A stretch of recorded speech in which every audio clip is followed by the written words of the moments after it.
My name's Omar. And I'm Isabel, and this is our pet simulator. So you start off the game by pressing the green flag, and it asks you what type of pet do you want, cat or dog. So I would like a rabbit. Let's see if the shelter has a rabbit. Rabbit. Press enter, and they go check in the back to see if there's any rabbits. It must be really far in the back. They're checking, they're not sure. Nope, no rabbits.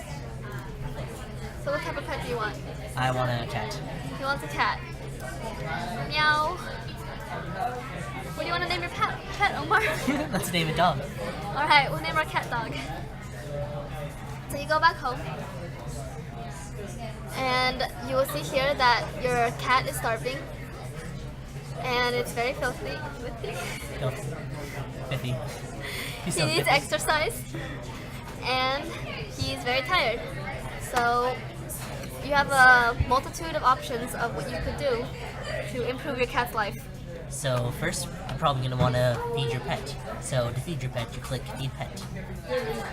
And then, as you can see here, then Smiley Face gives you instructions. So to feed your pet, you just want to click the bag of food, and ta-da.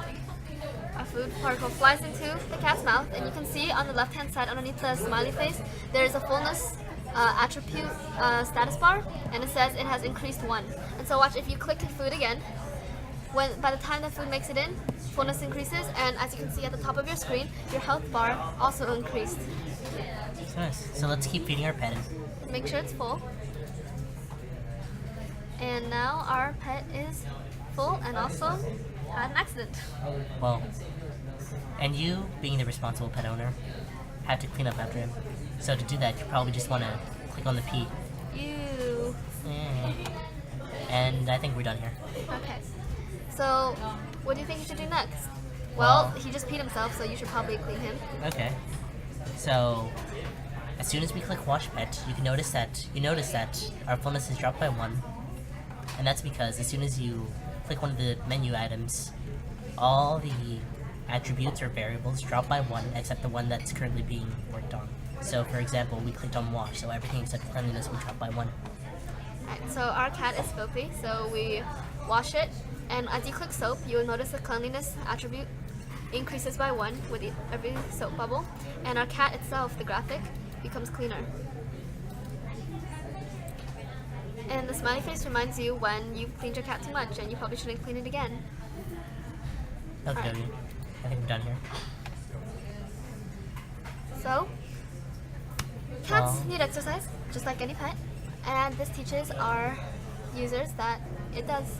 So if you click play, see, even smiley face reminds you, you have a couple options. Do you want to play chase? Let's play chase. Let's choose Chase. So the point of this mini game is pretty much you're trying to help your pet catch the butterfly, and to do so, you just have to click on the butterfly, which moves around randomly. Which is a pretty hard to catch. It was pretty difficult to test whether or not this function worked because it took a while to catch that butterfly. Yay! But when you finally do, it's definitely worth the reward. A rewarding pleasure. As you can see, play itself has increased by 2. Okay. Now we're going to show you our star of the show, hide and seek. So it's another sort of play mini game, and to execute it, you would press hide and seek. And so each time it randomly generates 3 different structures, and you're supposed to try and find your pet, which is hiding behind one of these. So is our pet behind here? No, he's not. Is he behind the tree? Yes, he is. But he also could have been behind the rock. So we click our pet, meaning that we hug it, you know, we found it, and it meows. Smiley face is like, good job, and you return home. So After that long day of eating, washing, and playing, your pet deserves a rest.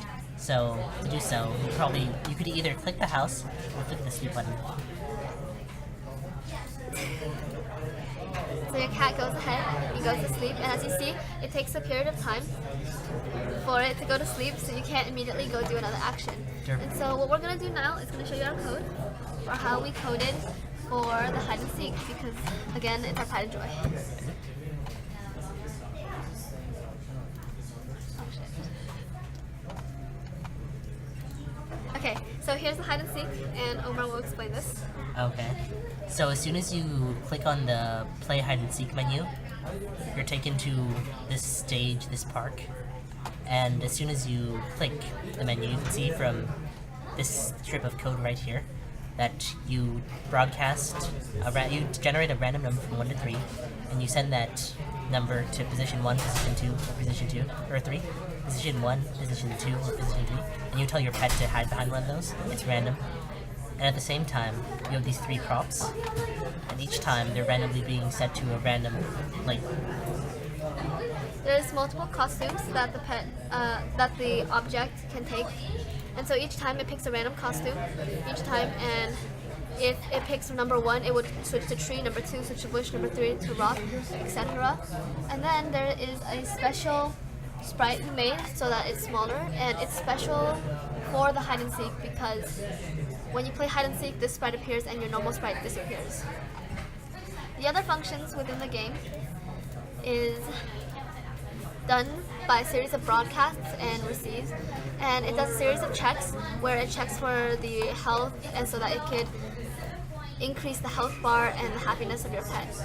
And so it would show you sometimes that there's fleas, and you can draw pictures here as well. And so that's the general idea of our entire game. And so thank you very much for grading our project.